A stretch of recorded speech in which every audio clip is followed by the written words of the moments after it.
Jeigu norite skolą sudengti tarp kliento ir tiekėjo, įeikite į norimą sąskaitą, spauskite žymėti kaip apmokėta, pasirinkite naujas mokėjimas, bei sąskaitą pasirinkite kaip užskaitos sąskaitą. Jeigu užskaitos sąskaitos dar nesate susikūrę, eikite į nustatymai, banko sąskaitos ir grynieji ir susikurkite naują banko sąskaitą, kurios tipas būtų užskaita, pavadinimas irgi gali būti užskaita. Pasirinkite sąskaitą, kuri bus tarpinė užskaitos sąskaita, pavyzdžiui 999, ir spauskite išsaugoti.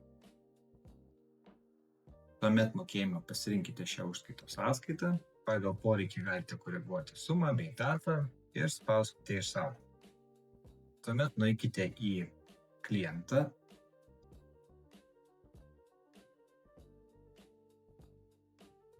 taip pat pasirinkite žymėti kaip apmokėta, nurodykite naujas pinigų gavimas, lygiai taip pat užskaitos sąskaitą, koreguokite sumą jei reikia ir spauskite išsaugoti.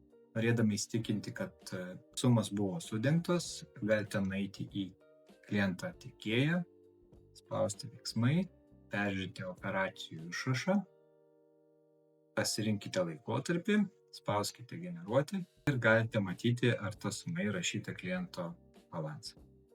Lygiai taip pat pas tiekėją.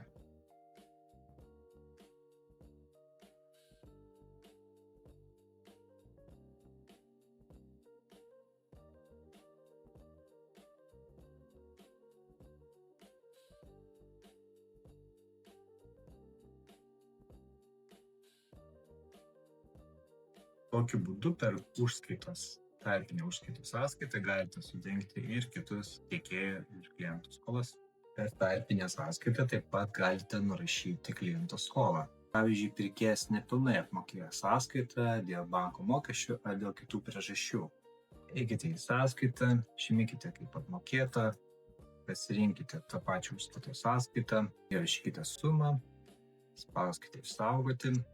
Pirkėjo skola bus sudengta, tik tai jums reikėtų tinkamai kredituoti užskaitos sąskaitą.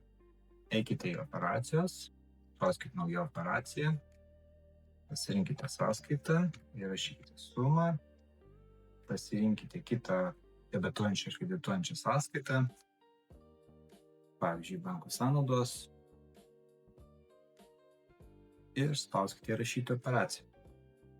Tokiu būdu skola bus pilnai nurašyta ir tinkamai sudengta užskaitos suma, kurią galite pasitikrinti vėl.